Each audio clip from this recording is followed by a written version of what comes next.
Yes sir জি sir করে রাস্তা দিই লাইনের দাঁড়ে যেসব পুলিশের চাকরি পাইছে পর্যায়ক্রমে কোনোভাবে ঢেসলে মামু খালু যুক্ত, বাংলাদেশ তো হলো মামু খালু, বিভিন্নভাবে প্রক্রিয়া করে এ নেতা ও নেতা এইভাবে ধরে একটা খালি ব্যাচ যদি এদিকে একটা এদিকে একটা লাদা এএসআই হয়েছে আর কোমরে একটা অস্ত্র লেগে গেছে এনাফ, ওর টার্গেট এবার মাসে 5 লাখ এইসব পুলিশের।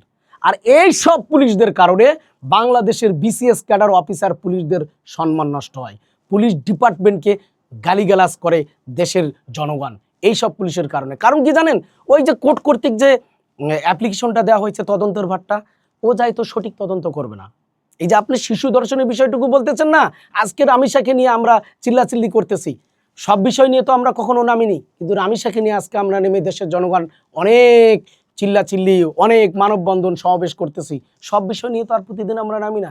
দেখবেন যে বাংলাদেশের কোর্ট চিঠি দিচ্ছেই যাচ্ছেই, তারা ইচ্ছা করলে 3 দিন থেকে 4 দিন 7 দিন সময় লাগে, তারা এই তদন্ত রিপোর্টটা কোর্টে দিতে পারে।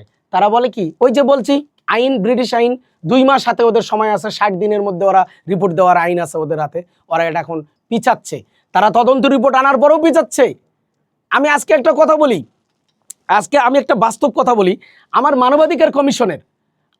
মানবাধিকার কমিশনের দিনাজপুর ডিস্ট্রিক্টের পরিচালক মমিন মণ্ডল সাহেব, সে তার সঙ্গে টাকা লেনদেন করছে এক লোক, সেই টাকা চাইতে যায় সে তার নিজের স্ত্রীর নামে অপবাদ দিয়ে তার নিজের স্ত্রীকে দিয়ে থানায় মামলা করাইছে, পাওনা টাকা নিতে যায় থানায় মামলা করাইছে, ফুলবাড়ি থানা দিনাজপুর জেলায়। সে ফুলবাড়ি থানা অফিসারের সাথে আমি কথা বলি, আমি বলি যে আমি বিষয়টা জানি, তখন আমি যে মামলা করেছে যে মামলাকারী যে মহিলা, সে মহিলার সঙ্গে আমি নিজে কথা বলছি, আমার মোবাইলে রেকর্ডিং পর্যন্ত ছিল, সে কথা বলেছি, তাদেরকে আমি বলছিলাম যে মমিন সাহেব কি কখনো আপনার বাসায় ঢুকেছে বা আপনার বাসার গেটে কোনো দিন গেছে বা আপনার সঙ্গে একাকীভাবে কখনো দেখা করছে? কয় না স্যার, আমার সঙ্গে দেখা করে নাই। তাহলে দেখা করে নাই, তা আপনি কিভাবে বললেন যে মমিন সাহেব আপনাকে ধর্ষণ করতে গেছে, আপনি ধর্ষণ মামলা থানায় দিয়ে দিলেন?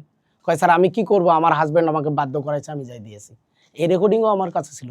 তারপরও থানা একই দিনে মামলা নিল, কোনো তদন্ত করে নাই, কিচ্ছু করে নাই, ডাইরেক্ট তার বিরুদ্ধে মামলা ইস্যু করে দিয়েছে।